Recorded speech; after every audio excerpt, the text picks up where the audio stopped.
Hello everyone, welcome to DNS day night study. तो दोस्तों, जैसा कि आप जानते हैं कि एक छोटा सा इंटरव्यू जो चल रहा है यूपी कॉलेज के लिए, जैसा कि हमने पहले बीए का किया था, बीकॉम का किया, फिर हमने बीएससी मैथ का किया, फिर हमने बीएससी एग्रीकल्चर किया। तो काफ़ी सारा जो आपका डिमांड था कि सर एक बायोलॉजी का भी आप जो है वीडियो लेके आइए। तो दोस्तों, आज जो है हम बीएससी बायोलॉजी के जो एस्पिरेंट्स हैं यूपी कॉलेज के, उनके बारे में बात करेंगे। जो कि दोस्तों बहुत सारे जो आपके कमेंट्स आए थे, तो उसको देखते हुए जो आपके मेनली जो कमेंट आए थे कि सर मिनिमम मार्क्स कितना होना चाहिए वेटिंग लिस्ट में, जिससे हमें यूपी कॉलेज में बीएससी बायोलॉजी में एडमिशन मिल जाए। और दोस्तों कई सारी जो कि आपकी क्वेरीज थी छोटी छोटी, जो कि व्हाट्सएप के थ्रू कॉल्स के थ्रू भी आई थी कि सर यहाँ पे एक जो क्लासेस की टाइमिंग है, जब हम यहाँ पे आएंगे तो जो क्लासेस की टाइमिंग क्या रहेंगी, अगर प्रैक्टिकल होता है तो उसकी टाइमिंग क्या है। उसके बाद दोस्तों आपको बुक्स को लेकर भी बहुत सारे जो क्वेश्चन थे। उसके बाद दोस्तों मेनली यहाँ पे एक तो ये था जो कि कई लोगों ने पूछा था कि सर अगर हम काउंसलिंग के लिए यहाँ पे आएंगे तो मुझे एक लिस्ट क्या मिलेगी सब्जेक्ट के लिए, या फिर जो है चूज़ करने के लिए क्या क्या आपको सब्जेक्ट मिल सकते हैं, इसके बारे में हम बात करेंगे। जिसके लिए अभी मैं बता दूं कि हमारे साथ हैं विकास भैया, जो कि हमारे सीनियर हैं, जो कि इस समय थर्ड ईयर में हैं बीएससी बायोलॉजी के, ये लास्ट ईयर के स्टूडेंट हैं। तो इनसे आज हम बात करेंगे क्योंकि काफ़ी जो है एक्सपीरियंस उनका है, यहाँ पे पढ़ाई भी करते हैं, यूपी कॉलेज के स्टूडेंट हैं। तो सबसे पहले तो वेलकम है आपका विकास भैया डीएनएस में आने के लिए। धन्यवाद भाई, धन्यवाद। बहुत बहुत धन्यवाद। प्लेटफॉर्म आपने दिया है बच्चों के लिए। जहाँ तक हम लोग इस पे हम लोग हमेशा निरंतर प्रयत्न करते रहे हैं। जैसे कि हमने बहुत सारा मटेरियल दिया, आपने हमसे कहा, और आपकी इसमें बहुत बड़ी योगदान है। जी भैया, हम डीएनएस के दर्शकों को बता दें कि जो भी हमने प्रोवाइड कराए हैं बीएससी बायोलॉजी के लिए, नोट्स चाहे हमने पेपर्स वगैरह प्रोवाइड कराए, चाहे जो भी हमने इन्फॉर्मेशन दिया, आपने काफ़ी ज़्यादा कंट्रीब्यूट किया है। कम से कम 90% आपका कंट्रीब्यूशन रहा। जहाँ पे हमें डाउट होता था, मैं आपसे पूछता था कि भैया जो एस्पिरेंट्स हैं बीएससी बायोलॉजी के ऐसे क्वेश्चन करें, तो आपने काफ़ी हेल्प किया विकास भैया जो कि मेनली हमारे डीएनएस के जो व्यूअर्स हैं, जो यूपी कॉलेज बीएससी बायो के जो एस्पिरेंट्स हैं, वो ये जानना चाहते हैं। सबसे पहले आप ये बताइए कि एक मिनिमम मार्क्स कितना होना चाहिए वेटिंग लिस्ट में, यानी कि अगर आप कैटेगरी वाइज बता सकें। जैसा कि आप जानते हैं कि एक नई कैटेगरी आई है ईडब्ल्यूएस, यानी कि जनरल में एक 10% जो आरक्षण मिला है, रिजर्वेशन, तो वहाँ पे ईडब्ल्यूएस आया है।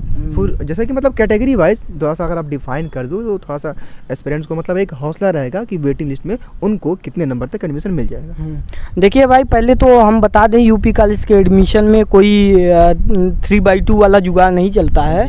यहाँ पर आपको प्रॉपर नंबर रहता है। लेकिन अगर आप जनरल कैटेगरी के हैं तो आप मिनिमम 50 नंबर तो आप अपने पास, 50 मार्क्स मिनिमम आपके पास होना चाहिए। और ईडब्ल्यूएस में अगर ईडब्ल्यूएस में बंदा है तो 2-4 नंबर कम, क्योंकि परसेंटाइल 10% का ही है। ईडब्ल्यूएस को आरक्षण 10% का ही मिलेगा। अगर हम 40 में से 10% निकालेंगे तो 4% आएगा, तो उसमें 4% माइनस कर दीजिए, मतलब 46 नंबर, 47 नंबर, 42, मतलब 42 नहीं 45 के रहेगा प्लस रहने चाहिए। हाँ, और बात ओबीसी का हो गया तो ओबीसी का कैंडिडेट का हो गया तो ओबीसी जहाँ तक 38 से लेकर 50 तक जाएगा तो हो जाएगा। वही एससी एसटी मतलब 35। हाँ, 35।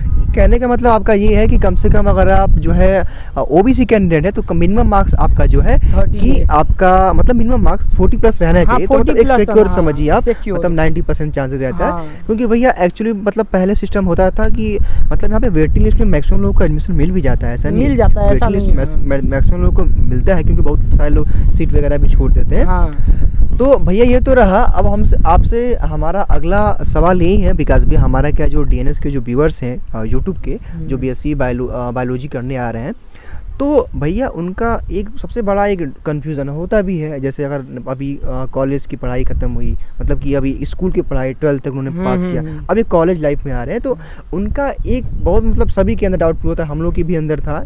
तो वो ये जानना चाहते हैं कि जब वो यहाँ पे आएंगे, मान लीजिए सबसे पहला तो उनके लिए एक वर्ड है काउंसलिंग, जो कि एक नया वर्ड है, ठीक है। तो वो ये जानना चाहते हैं भैया कि जब वो काउंसलिंग के लिए यहाँ पे यानी कि यूपी कॉलेज आएंगे, तो जब सब्जेक्ट नहीं होता है कि सब्जेक्ट आपको सेलेक्ट करना है, तो आपके हिसाब से क्या क्या एक लिस्ट रहेगी वहाँ पे, जिसको तो विकास भैया, आपसे हमारा अगला सवाल ये है, हमारा सवाल के जो डीएनएस के जो व्यूअर्स हैं यूट्यूब के, जो एस्पिरेंट्स हैं, जो अभी एडमिशन लेने वाले हैं बीएससी बायोलॉजी में यूपी कॉलेज में, वो ये जानना चाहते हैं कि भैया जब वो लोग काउंसलिंग के लिए यहाँ पे आएंगे, ठीक है, तो काउंसलिंग में सब्जेक्ट का जो है सेलेक्ट करना होता है उनको, तो भैया उनको मतलब क्या देखने को मिलेगा, एक लिस्ट क्या रहेगी सब्जेक्ट की, यानी कि भैया जब वो काउंसलिंग के लिए आएंगे तो क्या क्या उनको सब्जेक्ट जो है कि रहेंगे कि वो लोग अपना चूज़ करके पढ़ाई कर सकते हैं।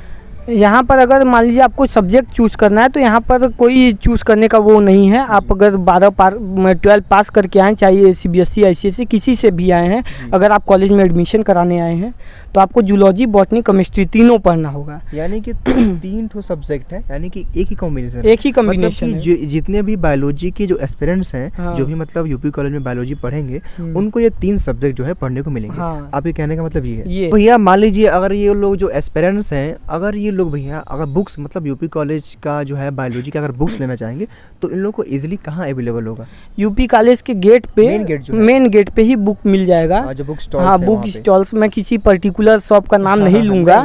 वहाँ पर जाइएगा, कहीं से भी लीजिएगा, सब अच्छे हैं, सब सही से देते हैं। अच्छा भैया, एक सवाल ये उठता है, काफ़ी लोगों ने पूछा भी था हमें कॉल्स के थ्रू, व्हाट्सएप के थ्रू, कि जो यहाँ पे यूपी कॉलेज में जो क्लासेस चलती हैं, यानी कि जो प्रोफेसर वगैरह जो लेक्चर वगैरह देते हैं, तो उन लोग का एक लैंग्वेज क्या, मतलब कि एक बायोनॉर्मल, मतलब एक जो नॉर्मली जो होता है एक समझने का लैंग्वेज होता है, या फिर वो ज़्यादा इंग्लिश होता है या फिर हिंदी होता है, तो आपके अकॉर्डिंग क्या होता है? नहीं, वो जो यहाँ के प्रोफेसर हैं वो बहुत अच्छा से पढ़ाते हैं, मतलब उन लोग का लैंग्वेज मिक्स रहता है। मिक्स, हाँ, बच्चा अगर इंग्लिश में बोले, अगर बच्चा उठकर कहता है सर इसको फिर से समझाइए, तो हिंदी में समझाते हैं। अच्छा। मतलब हिंदी इंग्लिश मिलाकर वो पढ़ाते हैं। हाँ, लिखने का तरीका इंग्लिश में ही है, लिखना एग्जाम में आपको इंग्लिश में ही है, नोट्स आपको बनाना इंग्लिश में ही है, सब काम इंग्लिश में है। लेकिन एक होता है नोट्स की भाषा और एक होता है समझने की भाषा। हाँ, तो समझने वाली भाषा हिंदी इंग्लिश आप जैसा हैं तैसे, कोई दिक्कत नहीं है, लेकिन एग्जाम में इंग्लिश में कंपलसरी है। क्योंकि भैया यहाँ के जो हमारे प्रोफेसर टीचर्स वगैरह वो काफ़ी फ्रेंडली है, काफ़ी अगर कोई आपका डाउट सेशन भी होता है तो काफ़ी वो लोग देखते हैं इन सब चीज़ों को। तो मैंने सुना भी है कि अगर कोई बच्चा अगर यूपी बोर्ड से भी आता है तो कुछ दिनों में वो भी अपना ढल जाता है उसी में, मतलब कि वो लोग थोड़ा सा दोनों को सीबीएसई यूपी दोनों को लेके चलते हैं। मतलब एक बताया मैंने ना कि जैसे आपने बताया कि मिक्सअप लैंग्वेज चलता है, तो कोई प्रॉब्लम यानी कि कोई दिक्कत नहीं। मैं खुद सीबीएसई बोर्ड से था, मेरे सारे दोस्त यूपी बोर्ड से हैं, सब टक्कर में हैं, सब हम लोग का मेरा कोई क्वेश्चन फंसता है तो वो बताते हैं, उनका फंसता है तो मैं बताता हूँ। लेकिन मतलब यहाँ पर कोई वो नहीं है, टीचर हमेशा तत्पर हैं। यहाँ यूपी कॉलेज की यही सबसे अच्छी बात है, टीचर हमेशा तत्पर हैं, आप चाहे जैसे पढ़ें टीचर पढ़ाएंगे। जी। अभी अगर हम बात करें जो यूपी कॉलेज में जो क्लासेस की टाइमिंग है, यानी कि जो लोग बीएससी बायोलॉजी के जो स्टूडेंट है, मान लीजिए वो लोग का एडमिशन हो गया, ठीक है, जब वो क्लासेस के लिए आएंगे तो उनकी जो है क्लासेस की टाइमिंग क्या रहेगी आपके अकॉर्डिंग? देखिए, अगर बीएससी बायो से कोई बच्चा आता है तो 11:45 से कॉलेज खुल जाता है। आपको क्लास में एंट्री ले लेना है। हाँ, अगर उसके 1-2 मिनट बाद भी आते हैं तो यहाँ के टीचर डिसिप्लिन्ड बच्चे को पढ़ाना चाहते हैं। ये तो है। हाँ, डिसिप्लिन में रहेंगे, टीचर बहुत अच्छे हैं। आपको 11:45 पे क्लास में इंटर कर जाना है। हाँ, आप भले 10-15 मिनट पहले आइए, अपना 10 मतलब क्लास में आपको प्रेजेंट 11:45 पे हो जाना है। पहले जानते हैं हम जानते हैं, आप शायद न जानते हो, प्रैक्टिकल पहले चलता है 11:45 से 2 बजे तक प्रैक्टिकल चलता है। फिर 2 बजे के बाद से 3 क्लासेस चलती हैं, 45 मिनट की थ्योरी चलती है। यानी कि आपके कहने का मतलब ये है कि एक क्लास जो होती है 45 मिनट की होती है, तो 3 क्लासेस चलेंगी, जैसा कि आपने बताया बॉटनी, जूलॉजी और केमिस्ट्री चलेगी, ठीक है। और आपने बताया कि 11 से 2 के बीच में जो है 11:45 से 2 के बीच में प्रैक्टिकल चलता है। जी, चलिए, तो बहुत एक कन्फ्यूजन दूर हो गया होगा हमारे स्टूडेंट्स का। उसके बाद भैया हम ये जानना चाहते हैं कि जैसे यहाँ पे यूपी कॉलेज में एक चीज़ ये है कि कोई एक मतलब प्रॉपर एक गाइड नहीं मिलती है, मतलब अगर एग्ज़ाम आता है उसके लिए प्रॉपर एक गाइड नहीं मिलती है। तो हालांकि यहाँ का नोट्स बहुत इंपॉर्टेंट होता है, माना जाता है। तो आपके हिसाब से भैया, मतलब आप जो भी बोलना चाहोगे कि यहाँ पे जो हमारे जो प्रोफेसर टीचर्स पढ़ाते हैं तो उनका नोट्स इंपॉर्टेंट है, मतलब कि अगर एग्ज़ाम के पॉइंट ऑफ व्यू से देखें हम लोग तो क्या क्या इंपॉर्टेंट है जो कि एस्पिरेंट्स पढ़ करके जो एक अच्छा मार्क्स जो है गेन कर सके? अगर टॉप कोई करना चाहता है तो उसके लिए भी कुछ अगर आप सजेशन करना चाहें। देखिए, यूपी कॉलेज में जो टीचर पढ़ाता है वही आता है। नोट्स उनका नोट्स इम्पॉर्टेंट है। हालांकि हम लोग भी नोट्स बनाए, हम लोग का नोट्स भी है मेरे पास। अगर बच्चे मांगे तो हाँ, अगर बच्चे मांगे तो आप हमारा नाम लीजिएगा, और हम हमेशा डीएनएस के लिए तत्पर हैं। हम बुक का भी सजेशन रहेगा तो हम आपको व्हाट्सअप कर देंगे, आप बच्चों को बता दीजिएगा कि ये बुक चलेगा। हाँ, तो बुक नोट्स का यहाँ पर आइए, बच्चे पढ़ें और टीचर नोट्स जो बनाते हैं बनाएं।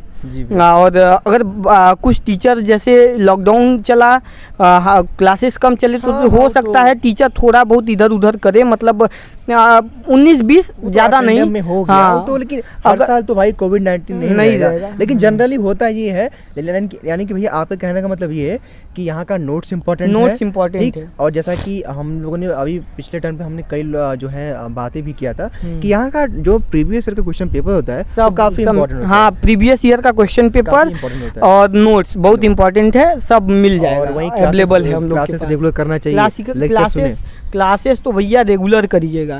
क्लासेस बहुत मस्ट है, और यहाँ के जो हैं टीचर, जैसे केमिस्ट्री के हो गए रघुवंशी सर, बहुत टीचर हैं, आपको इतना अच्छा नॉलेज मतलब ये लोग मतलब टीचिंग के प्रति ये लोग खुद मतलब डेडिकेटेड मतलब ये लोग मतलब इतना मतलब बच्चों को वो करते हैं, मतलब फ्रेंडली होकर पढ़ाते हैं, बहुत अच्छा पढ़ाते हैं। अगर आपको कोई डाउट है तो आप जो है डिपार्टमेंट में जाकर भी कुछ आप डिस्कशन कर सकते हो। हाँ। तो यहाँ पे कुछ फैसिलिटी अच्छी है भैया, बहुत टीचिंग स्टाफ यहाँ के बहुत अव्वल क्वालिटी के हैं। और डीएनएस तो बहुत सपोर्ट किया यहाँ पर, जैसे कोई प्लेटफॉर्म नहीं था, कोई जानकारी का सोर्स नहीं था, स्पेशली यूपी कॉलेज के लिए तो सोर्स प्रोवाइड किया डीएनएस की टीम ने। हमने बहुत मेहनत किया, आप भी काफी आपने काफी सब मेहनत किए, सब जो है सब जो इस चैनल से हैं सब मेहनत भी। अगर हम ऑल ओवर देखें तो कॉलेज के हर एक पर्सन ने कहीं ना कहीं कंट्रीब्यूट किया है, क्योंकि हर जगह मतलब एक नया जो है स्टार्टअप करना, तो कहीं ना कहीं जो मैं तो ये मानता हूँ कि कॉलेज का चाहे एक जो पर्सन है, एक जो हमारे जो फ्रेंड है या फिर मतलब एक स्टूडेंट है, उन्होंने कहीं ना कहीं एक हेल्प किया है। जैसा कि आपने हमें पेपर्स वगैरह देने में,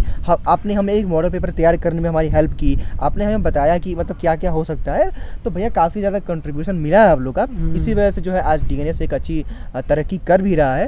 तो वही है विकास भैया, आप इसके लिए एक बहुत ही इंपॉर्टेंट कन्वर्सेशन के लिए आज का तो हम लोग डिस्कशन यही खत्म करते हैं, लेकिन फिर से कहना चाहेंगे आपको thank you very much DNS में आने के लिए। ठीक है, धन्यवाद भाई।